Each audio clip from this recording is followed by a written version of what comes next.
Thank you for the opportunity to speak on behalf of the IEC, ISO, and also on behalf of the International Society of Automation.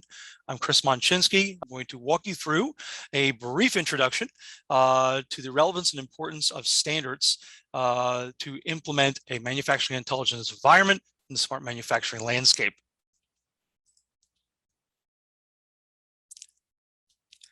The diagram that you're looking at here is actually from a publication back in 2016 by the United States National Institute of Standards and Technology.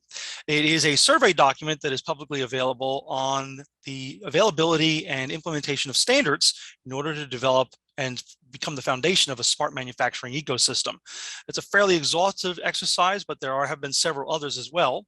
The model and the diagram depicted here, interestingly enough, shows at the center of the intersection of several different life cycles and several different standards, of course, foundation of manufacturing, and from field devices to the ERP system as we currently understand it, depicted in a pyramid, which is often a common way of depicting that. And at the center of that is the manufacturing operations management systems. It is our thought that as we continue to develop smart manufacturing systems, require more complex integrations between systems, require more intelligent and the incorporation of intelligent devices in decision-making processes, that the manufacturing operations arena is going to become even more important. And standards are really the foundation for that arena. So as you can see in the standards, there's just a couple that I've listed here that are critically important in the IEC portfolio. One of them, of course, is the 62541 standard for interoperability. That's also known more commonly in our industry as OPC UA. Secondly, of course, security is paramount as we start to use interoperability and integration across supply chains across the globe, and that would be IEC 62443, which is the security standards. In addition, the standards group that I represent specifically through Joint Working Group 5 is developing and continuing to maintain the IEC 62264 standard, and that is known as the Enterprise to Control System Integration Standard. And that is a key standard for both enabling vertical and horizontal integration in smart manufacturing. So for anyone who might not be familiar with the IEC 62264, listed here on the slide is the publications that are currently available in that standard. Just be aware that this is supported by the joint working group between IEC and ISO, of which I'm the chair. Additionally, it is also supported by the United States organization called International Society of Automation, which publishes a similar standard, slightly different revision and cadence of publication known as ISA 95. Interestingly, the ISA 95 standard actually has two additional publications you see below, which are also very important to the smart manufacturing landscape.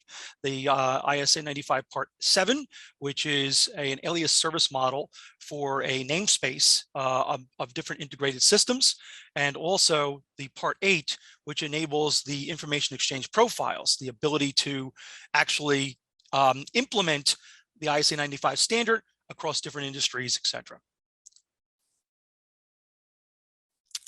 So there's a couple of key things that have been changing in the standards landscape, specifically in 622 for our standard IEC, that is particularly important for smart manufacturing. First and foremost, we see a change towards event-driven architecture. And that is reflected in revisions to parts 2, 4, and 5 of the standard. The idea being that instead of exchanging data in small increments of information, such as personnel definitions, material models, information on logistics and supply, inventories, etc., that you're going to be actually exchanging information based on events. And that event could exchange a whole host of integrated information. Information about not just materials, but also equipment, personnel, in order to define a capability, in order to help implement a scheduling system, in order to drive the efficiency of a supply chain. So these will be more complex transactions. And we enable those through the use of something called an event noun and a verb called a notify event. Those are new additions over the last couple of years to the standard. In addition, profiles are particularly important. Standards are complex to implement, and standards, of course, are not necessarily implementation documents.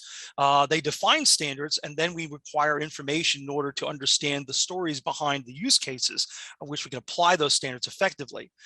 The profile standard part 8 defines means by which we can structure, define, and publish and share profiles, and they can be profiles that enable and use the standards in technology-specific landscapes or across industries and verticals.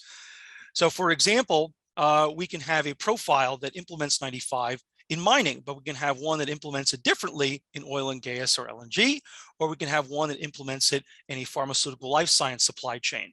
All of those are valid uses across completely different manufacturing environments and challenges that can take advantage of the standard to enable vertical and horizontal integration, which will be key to smart manufacturing. Another important thing to note about that standard and the standards group is that we work very closely with the OPC UA standard.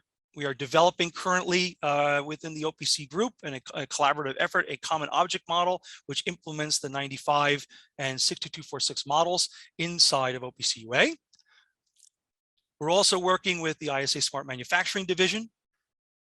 MESA is currently maintaining an XML implementation of 95, which is commonly known as B2MML, and you can find that at the mesa.org site. Also, OpenO&M for operations and management is a key and important contributor to the standards. So, for example, what we're doing with OpenO&M right now is collaborating on an implementation called the Open Industrial Interoperability Ecosystem. And as you can see, at the center of that ecosystem is the IEC 62264 messaging service model. That's known as part 6 of our standard, but it enables interoperability and messaging and secure data exchange between, well, in this case, a manufacturing system and its engineering, management, and business solutions, but it is also being expanded to be implemented across supply chain.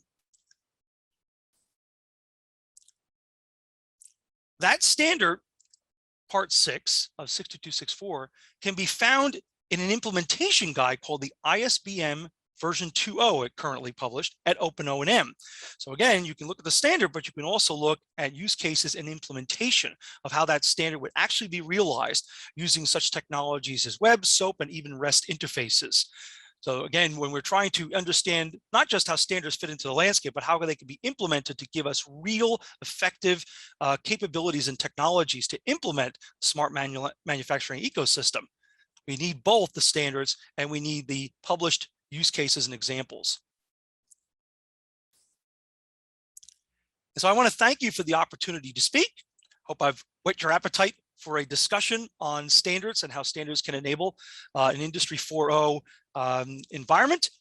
You can see here the links for the various publications of the parts of the standard that are the IEC 62264. And once again, I want to thank you very much.